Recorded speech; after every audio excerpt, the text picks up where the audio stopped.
अस्सलाम वालेकुम।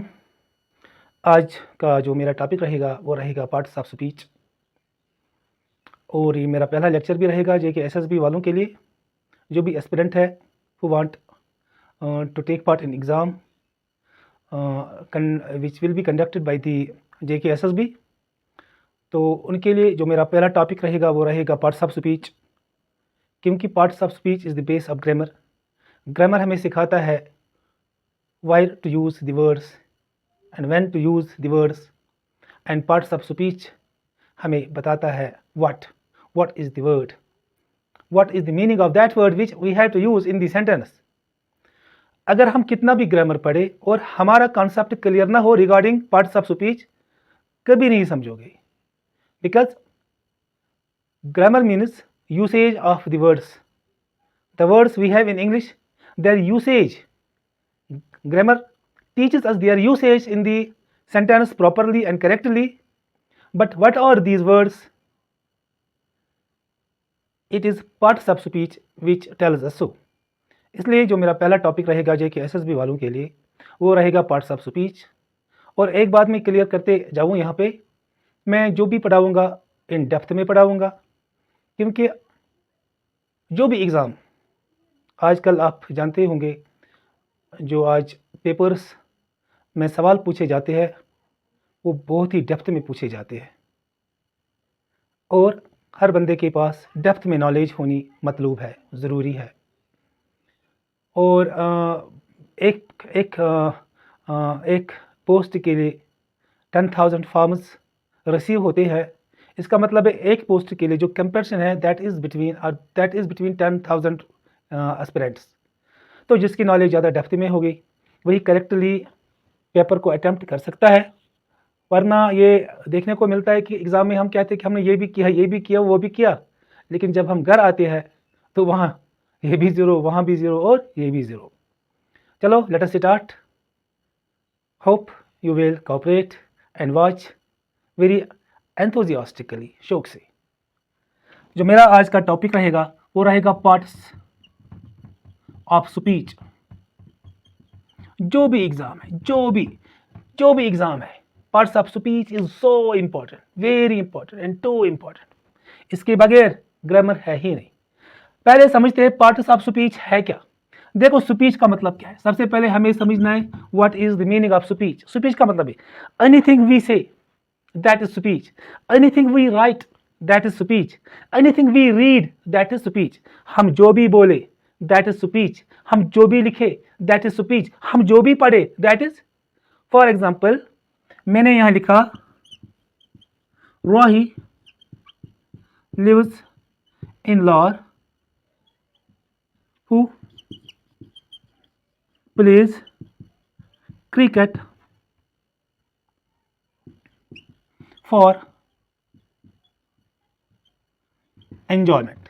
एक सेंटेंस मैंने लिखा Rani lives in Lahore who plays cricket for enjoyment. ये एक सेंटेंस है। मैंने इसको लिखा तब भी ये स्पीच है, मैंने इसको पढ़ा तब भी ये स्पीच है, और कोई बोलेगा ये स्पीच है। Anything we say that is speech, anything we write that is speech, anything we read that is speech. इसका मतलब है एग्जाम में any sentence you read there that is speech, है ना। अब इस स्पीच में अगर ये स्पीच है, यहां से यहां तक स्पीच है, इसमें जो पार्ट्स है, देखो ये Rani lives in Lahore who plays cricket for enjoyment. There are so many words and these words in a sentence are known as parts of speech. इन वर्ड्स को हम एक सेंटेंस में कहते हैं पार्ट्स ऑफ स्पीच। इसमें कोई नाउन होगा, कोई प्रोनाउन होगा, कोई वर्ब होगा, कोई एडवर्ब होगा, कोई एडजेक्टिव होगा, कोई एडवर्ब होगा, कोई कंजक्शन होगा, कोई प्रीपोजिशन होगा, कोई आर्टिकल होगा, कोई इंटरजेक्शन होगा। अब यहां समझो, अगर मैं किताब लिखूं वो भी क्या है, पार्ट ऑफ, वो क्या है, स्पीच है। In a library there are millions of books, लेकिन वो है क्या, that is speech, because you read these books और दोज बुक्स, राइट, और someone has written those books. वो सब जो भी है, अगर एक बड़ी लाइब्रेरी में लाखों में किताबें हैं, किताबों में क्या है, स्पीच ही है ना, स्पीच ही है ना। लेकिन आप ये समझो कि अगर इंग्लिश लैंग्वेज में 10 मिलियन वर्ड्स है, 10 मिलियन, हम उन तमाम 10 मिलियन वर्ड्स को क्लासिफाई कर सकते हैं ओनली इनटू 8 कैटेगरीज। क्योंकि हमारे पास जो पार्ट्स ऑफ स्पीच है, जो भी सेंटेंस है, जो भी बुक है, कितने भी बुक्स है, कितने भी वर्ड्स है, we can classify them into only 9 categories. यानी तमाम वर्ड्स को हम क्लासिफाई कर सकते हैं into 9 parts of speech, into 9 parts of speech. मतलब कि तमाम वर्ड्स को हम 9 क्लासेस में क्लासिफाई कर सकते हैं या 9 कैटेगरीज में क्लासिफाई कर सकते हैं। यानी अगर 10 मिलियन वर्ड्स है, एक कैटेगरी को हम नाउन कहते हैं, दूसरी कैटेगरी को हम प्रोनाउन कहते हैं, तीसरी कैटेगरी को हम एडजेक्टिव कहते हैं, फोर्थ को हम एडवर्ब कहते हैं, वर्ब कहते हैं, आर्टिकल कहते हैं, कंजक्शन कहते हैं, इंटरजेक्शन कहते हैं या प्रीपोजिशन कहते हैं।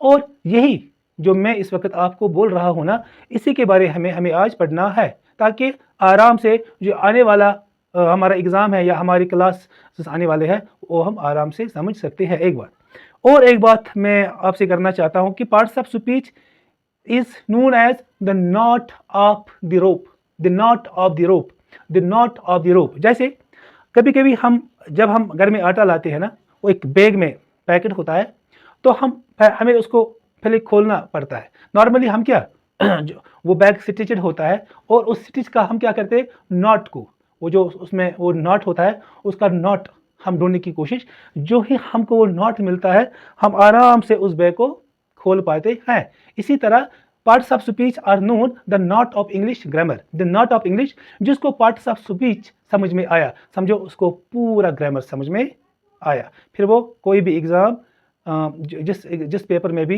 इंग्लिश का पोर्शन होगा वो आराम से कर सकता है, उसमें कोई भी डिफ़िकल्टी नहीं होगी। ओके, तो मैंने कहा आपको कि स्पीच का मतलब, पार्ट्स ऑफ स्पीच, स्पीच का मतलब है anything we write, anything we read और एनीथिंग वी स्पीक। हम जो भी बोले, हम जो भी लिखे या हम जो भी पढ़े, दैट इज स्पीच। अब स्पीच में पार्ट्स होते हैं, यानी वर्ड्स होते हैं। किस वर्ड को हम किस कैटेगरी में रखेंगे, है ना, उसको हम पार्ट्स ऑफ स्पीच कहते हैं। लेकिन उस पार्ट को समझना, क्या वो नाउन है, क्या वर्ब है, क्या एडजेक्टिव है, क्या इंटरजेक्शन है, क्या कंजक्शन है, उस वर्ड को समझने के लिए हमें आज पार्ट्स ऑफ स्पीच पढ़ना है। तो यहां तक आप समझ गए, स्पीच भी समझ गए, पार्ट ऑफ स्पीच भी समझ गए। और एक बात, अगर ये मेरे यहाँ लिखा मैंने रानी, तो रानी है ना नाम, किसी का नाम है ये देखो यहाँ लिव्स इन लार, तो लार किसी प्लेस का नाम है ना, लार is the name of place, Rani is the name of person, right. और यहाँ देखो cricket, cricket is the name of game.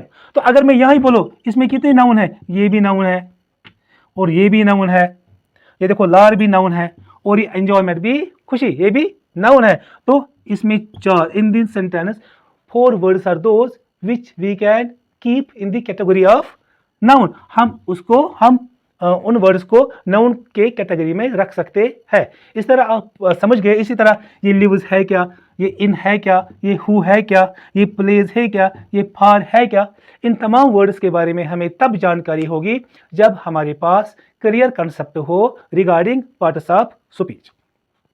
तो पार्ट्स ऑफ स्पीच समझने के लिए सबसे पहले हमें कॉन्सेप्ट होना चाहिए 2 चीज़ों का, एक है सब्जेक्ट का और है ऑब्जेक्ट का, एक सब्जेक्ट का और है ऑब्जेक्ट का। देखो अगर मैंने सेंटेंस लिखा रानी लिव्स इन लार, या और एक सेंटेंस में लिखता हूं ताकि आप आराम से समझ पाओगे। मैं लिखता हूं राही प्लेज क्रिकेट, ये सेंटेंस आप समझने की कोशिश कीजिए। इस सेंटेंस में कोई काम करने वाला है और किसी पर काम हो रहा है। देखो ये जो राई है ना वो काम करता है और ये जो क्रिकेट है ना इस पर काम हो रहा है। तो लेकिन ये भी नाउन है और ये भी नाउन है, ये भी किसी चीज का नाम है और ये भी किसी चीज का नाम है। एंड आपको पता होना चाहिए noun means name, noun means name. वो किसी भी चीज का काम नाम क्यों ना हो, किसी भी चीज का नाम क्यों ना हो, चाहे उस चीज को हम देख पाते हैं या नहीं, टच कर सकते हैं या नहीं, जो भी चीज इस दुनिया में है, चाहे वो सॉलिड है, वो लिक्विड है, वो मटेरियल है, वो नॉन मटेरियल है, वो एब्स्ट्रैक्ट है, उसको हम वीक कर सकते हैं, नहीं कर सकते हैं, उसको हम टच कर सकते हैं, नहीं कर सकते हैं, जो भी चीज है इस दुनिया में उसका एक नाम है। भगवान हो, अल्लाह हो, गॉड हो, ईश्वर हो, हम नहीं देख पाते, हम टच नहीं कर सकते, हम सोच भी नहीं सकते, है ना। कभी कभी देयर आर सम नेम्स, हम उनके बारे में सोच भी नहीं सकते हैं, देयर आर सम नेम्स जिनके बारे में हम सोच भी नहीं सकते हैं, है ना। लेकिन याद रहे वो भी नाम है। जैसे मैं बोलूं पैराडाइज के बारे में आप क्या सोचोगे? ये क्या लगता है? पैराडाइज लगता है ये सुपर नेचुरल थिंग। हम इसके बारे में कितना भी सोचे, हमारा सोचना बेकार है। क्या हम पैराडाइज को देख सकते हैं? नहीं ना। तो इसी तरह जो भी है इस कायनात में, जिसका एक नाम है, उस नाम को हम नाउन कहते हैं।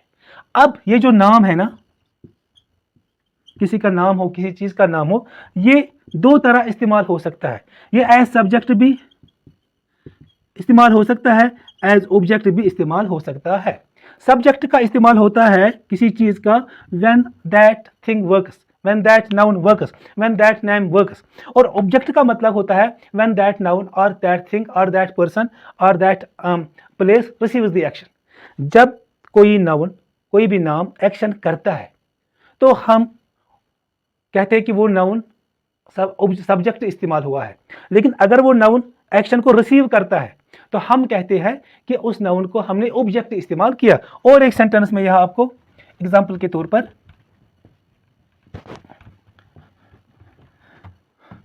देखो, मैं कहता हूं कैट ईट्स रैट। एक सेंटेंस है, cat eats rat, at rat eats grain.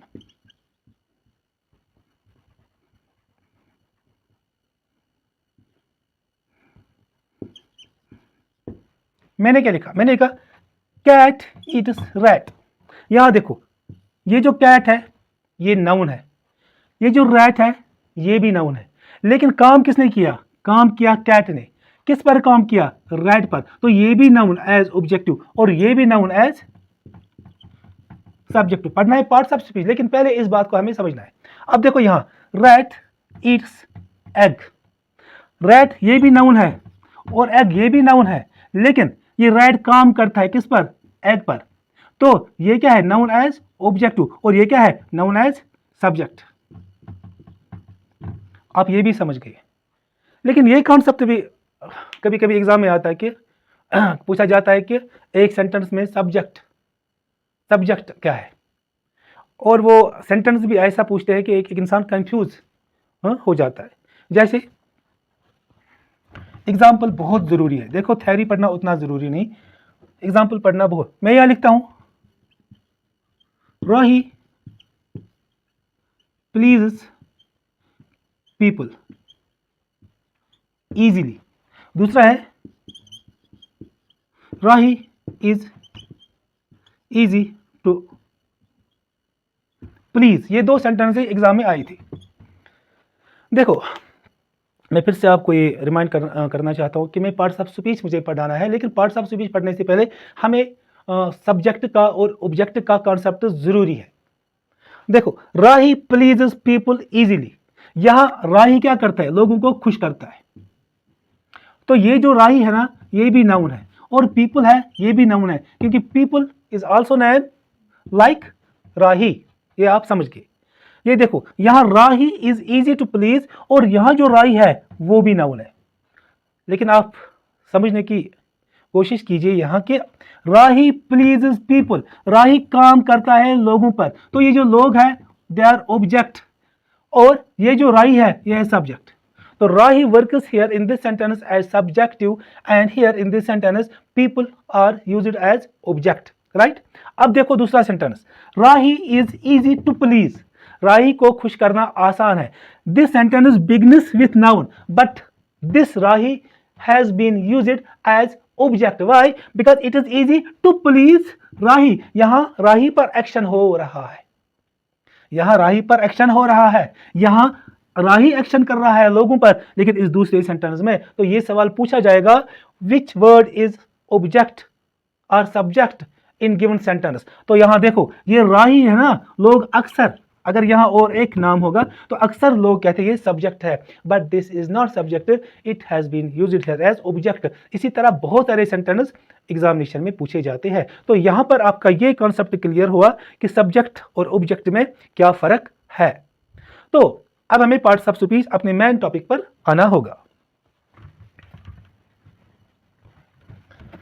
Parts of speech, अगर मैं यहां लिखता हूं सब्जेक्ट,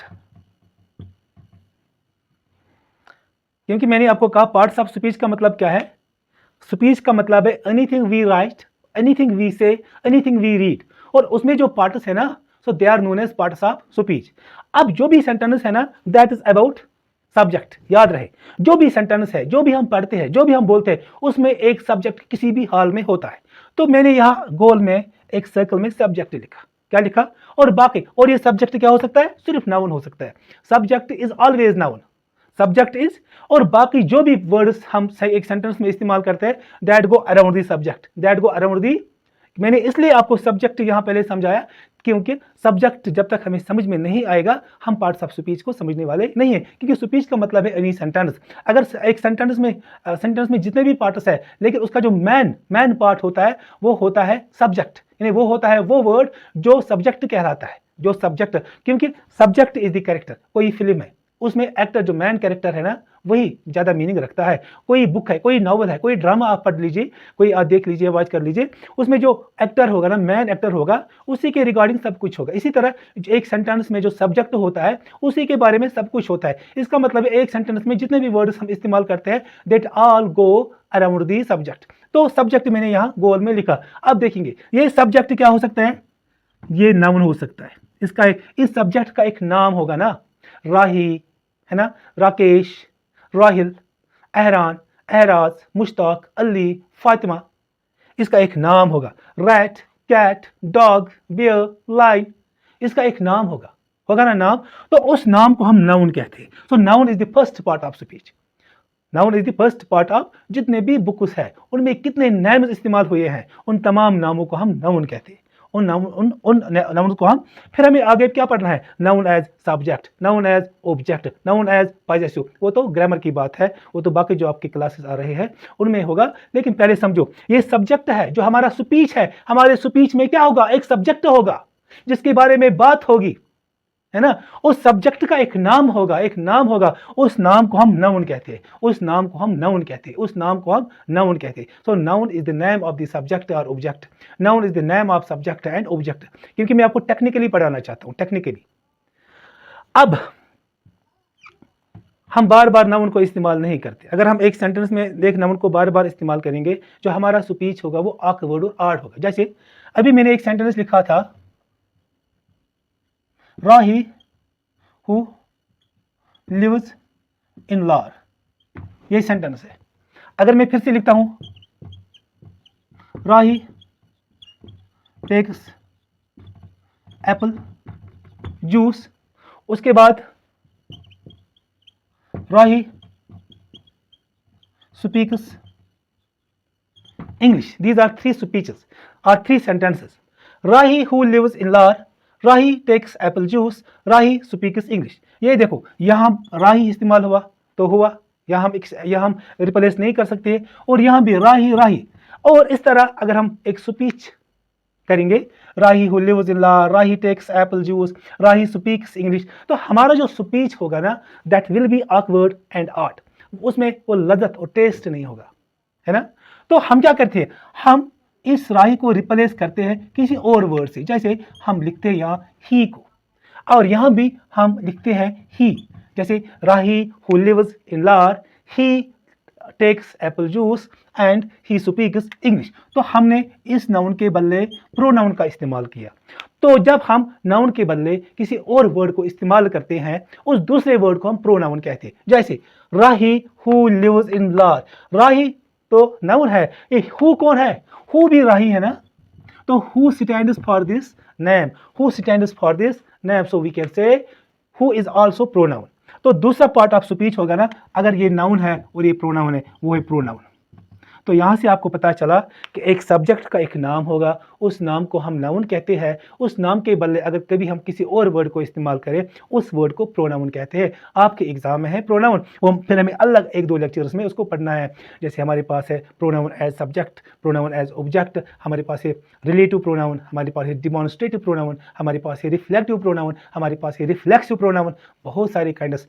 और हमारे पास है सिंगुलर प्रोनाउन, हमारे पास है प्लूरल प्रोनाउन, हमारे पास है हमारे पास है जैसे नाउन, और भी है जैसे इंट्रोगेटिव प्रोनाउन, है ना। इस तरह हम प्रोनाउन को इस्तेमाल करते हैं बहुत सारे तरीकों से हम प्रोनाउन को इस्तेमाल करते हैं। एज पॉजेसिव इस्तेमाल करते हैं, एज सब्जेक्टिव इस्तेमाल करते हैं, एज ऑब्जेक्टिव इस्तेमाल करते हैं, इसी तरह थोड़ा मैं डिस्टर्ब हो। तो आप ये समझ गए कि जब हम कभी नाउन के बदले किसी और वर्ड का इस्तेमाल करते हैं तो हम उसको प्रोनाउन कहते हैं। और प्रोनाउन में जब हम प्रोनाउन को पढ़ेंगे हमें रिलेटिव क्लॉजेस समझ में आने वाले हैं।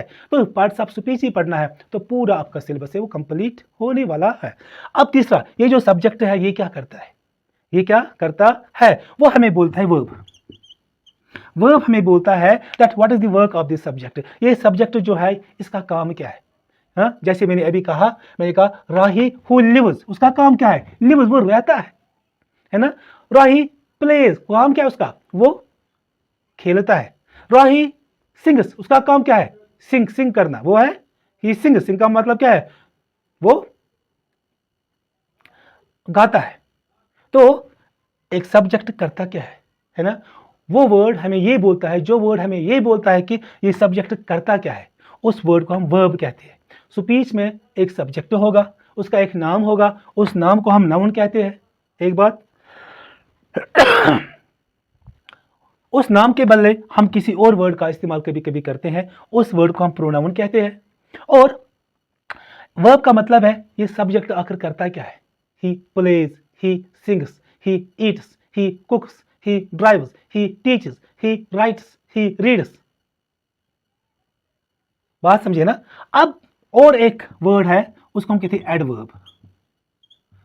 और एक पार्ट ऑफ स्पीच है उसका नाम है एडवर्ब। एडवर्ब का मतलब है ये सब्जेक्ट अगर काम करता है कैसे करता है। जैसे हम इस तरह बोल सकते हैं, राही प्लेज वेल, वो खेलता है लेकिन कैसे, वेल। मदर कुक्स फूड, मां क्या करती है, वो खाना पकाती है लेकिन कैसे, गुड। मदर कुक्स फूड गुड, है ना। या इस तरह हम कहते हैं, ड्राइवर ड्राइव्स स्लोली, ड्राइवर तो ड्राइव कर रहा है ना लेकिन कैसे, स्लोली। या चाइल्ड रनर्स, कैसे, क्विकली। या मुश्ताक टीचर्स स्मार्टली। ये सब्जेक्ट काम करता है ना, वो कौन हमें बोलता है, this verb tells us that what is the work of this subject. लेकिन एडवर्ब कहता है कैसे करता है। अगर वो काम करता है, काम कौन बोलेगा, वर्ब। और एडवर्ब कहता है कि कैसे करता है, कैसे। इसी तरह और एक सेंटेंस और एक वर्ड है जैसे प्रीपोजिशन। ये भी हमें इसी सब्जेक्ट के बारे में बोलता है, क्योंकि एक स्पीच में सेंटेंस होता है, एक स्पीच जो है कोई सेंटेंस हो उसमें सब्जेक्ट होता है, बाकी जो वर्ड्स है ना they all tell us about the subject, right. तो प्रीपोजिशन इसकी जगह दिखाता है, इस सब्जेक्ट की जगह दिखाता है। जैसे मैंने अभी आपको बोला था, राही लिव्स इन लार। इस इन ने क्या बोला, इन लार, वो लार में रहता है। मैं यहां लिख सकता था ना एट लार, मैं लिख सकता था ना नियर लार, है ना। राही लिव्स इन लार, एट लार, नियर लार। और ये जो 3 वर्ड्स है ना दे रिप्रेजेंट द प्लेस। इन्हें पोजीशन क्या है, व्हाट इज द पोजीशन और what is the place of Rahi in Lahore. क्या वो लार के अंदर है, क्या वो लार के नजदीक है, क्या वो लार के पास है ना। So any word which tells us about the place and position of the subject, that word is called preposition. उस वर्ड को प्रीपोजिशन कहते हैं। तो ये अलग से पढ़ना होगा, 1-2 सवाल इसमें भी वो पूछते हैं। इसी तरह और एक स्पीच में और एक वर्ड इस्तेमाल हो सकता है, that is known as conjunction. Conjunction का क्या मतलब है? देखो, मैं यहां लिखता हूं राही टेक्स एप्पल जूस। मैंने लिखा राही टेक्स एप्पल जूस, है ना। यहां देखो apple juice, apple juice, Rahi वो क्या लेता है? Apple juice. अगर मुझे बोलना है कि he takes apple as well as juice, तो मैं इनको कैसे सेपरेट करूं? क्योंकि एप्पल जूस का मतलब है एक ही thing, that is juice taken from the apple, juice taken from the apple. जैसे पाइन जूस, ऑरेंज जूस और पोमीग्रेनेट जूस। इसी तरह apple juice, the juice which is taken from the apple. लेकिन अगर मुझे यह कहना है कि राही खाता है एप्पल और लेता है जूस, तो हम कौन सा वर्ड इस्तेमाल करें? हम इनके बीच में वो इस्तेमाल करें ताकि एप्पल सेपरेट हो इस जूस से। तो मैं इस्तेमाल करूंगा यहां एंड को, है ना। तो एंड ने क्या किया? इन दो नाउन्स को आपस में जुदा किया, तो इसको हम कंजक्शन कहते हैं। तो conjunction is that word which separates noun from the noun, verb from the verb. लेकिन आगे जाके, क्योंकि कंजक्शन का जो मेन मीनिंग है ना, that is it yokes, it separates words but yoke sentences. ये क्या करता है? ये वर्ड्स को सेपरेट करता है। जैसे मैं हूं मुश्ताक अहमद, अगर किसी को बोलना है मुझे एक बंदे को मिलना है, उसका नाम है Mushtaq Ahmad, he will say I have to meet Mushtaq Ahmad. लेकिन कभी कभी बहुत सारे ऐसे लोग हैं जिनका नाम है अहमद, गुलाम अहमद, राइट। कभी किसी को बोलना है कि मुझे मुश्ताक को और अहमद को मिलना है, then he has to put conjunction in two sentence, in two nouns. I have to meet Mushtaq and Ahmad, जो बीच में ये एंड है जिसने दो वर्ड्स को सेपरेट किया। इस word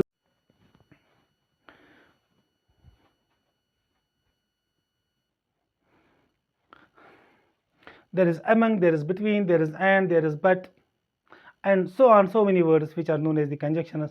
There is or, there is either, there is neither, there is because, there is still, there is though, there is although, either or, neither nor, not only but also, as well as. These are the words which we put between the words, or we also use these words to yoke these sentences. कभी कभी हम conjunction का इस्तेमाल करते हैं दो sentence को compound बनाने के लिए, जिस तरह हम प्रोनाउन का इस्तेमाल करते हैं दो सेंटेंस को कॉम्प्लेक्स बनाने के लिए। जो आपके एग्जाम में जेके एसएसबी के एग्जाम में वो पूछे जाते हैं कि कॉम्प्लेक्स क्या होता है। जिस सेंटेंस में हम प्रोनाउन का इस्तेमाल करते हैं दो सेंटेंस को जोड़ने के लिए, तो हम उस सेंटेंस को कॉम्प्लेक्स सेंटेंस कहते हैं।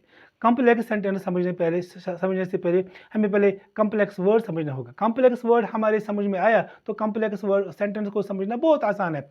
इसी तरह कंपाउंड वर्ड को समझना, उसके बाद कंपाउंड सेंटेंस समझना बहुत ही ज़रूरी है। इसी तरह मैंने बोला आपको यहाँ के ये जो कंजक्शन है ना, हम कंजक्शन को इस्तेमाल करते हैं कंपाउंड सेंटेंस बनाने के लिए, और कभी कभी कॉम्प्लेक्स सेंटेंस भी इन कंजंक्शन ये जो कंजक्शन है इनके इस्तेमाल से बनते हैं। और आगे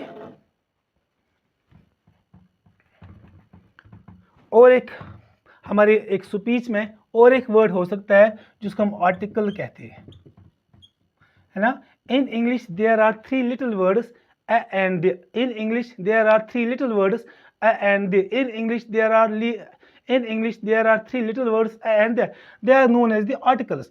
Basically they are used or they announce the coming of the subject and they announce the coming of the object. they और हम इस तरह भी बोल सकते हैं ना, basically we use article to announce coming of the noun. Noun से पहले हम हमेशा इस्तेमाल करते हैं आर्टिकल को, और in other words we can say article signals the coming of noun और noun phrase.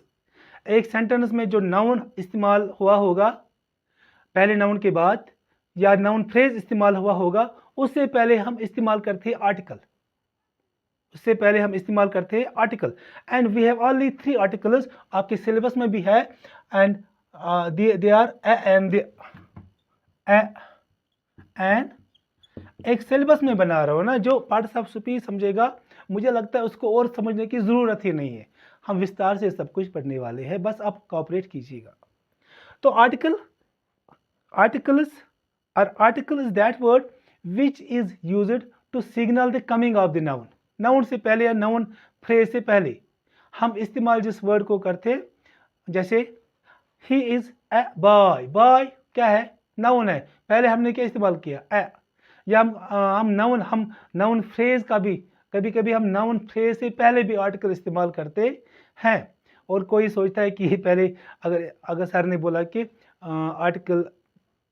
Article signals the coming of the noun, फिर कभी कभी हम ये भी लिखते हैं ना, he is an honest person, तो फिर वो मुझे सवाल पूछते, ऑनेस्ट तो एडजेक्टिव है, आपने कैसे फिर इस्तेमाल किया। लेकिन बेसिकली उनको ये नॉलेज नहीं है नाउन और नाउन फ्रेज क्या होता है। नाउन का मतलब है when we have the name that is made of single word, and noun phrase का मतलब होता है when so many words meet together to create a name, and that is known as noun phrase. तो वो हम अलग, जब हम नाउन पढ़ेंगे विस्तार से डिटेल के साथ, तो हम उस वक्त आपको पढ़ाने वाले हैं नाउन फ्रेज, क्योंकि एग्जाम में आपको बहुत ही डेप्थ के साथ पूछा जाता है।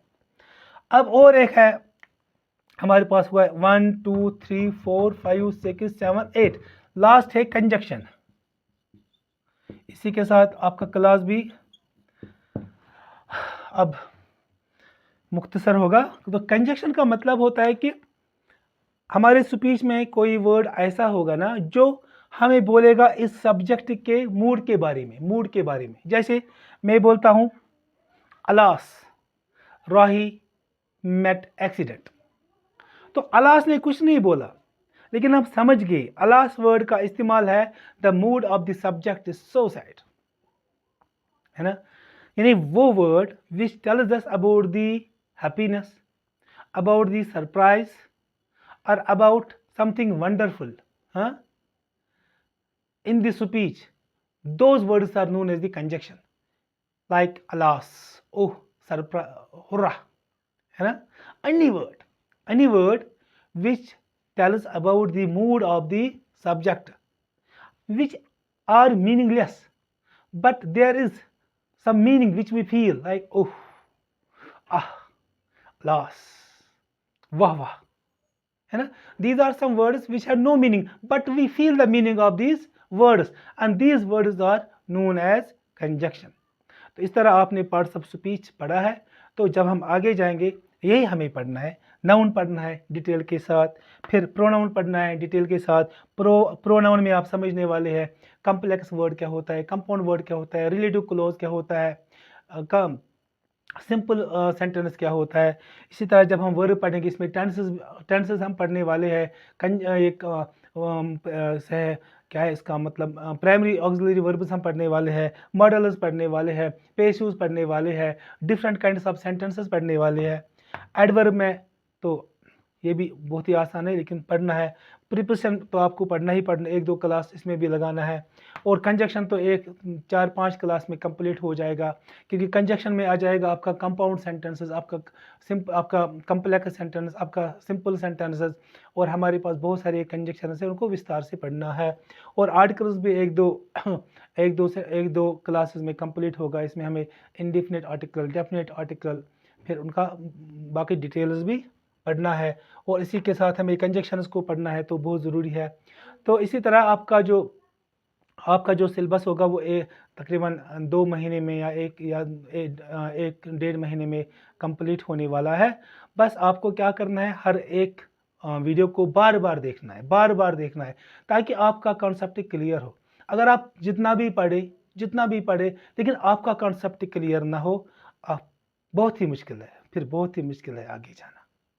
कॉन्सेप्ट को सबसे पहले क्लियर करने की कोशिश कीजिए, फिर जो भी आपके आपके रास्ते में आएगा वो आसानी के साथ आप हल कर सकते हैं। बाकी thank you very much for watching. Thank you.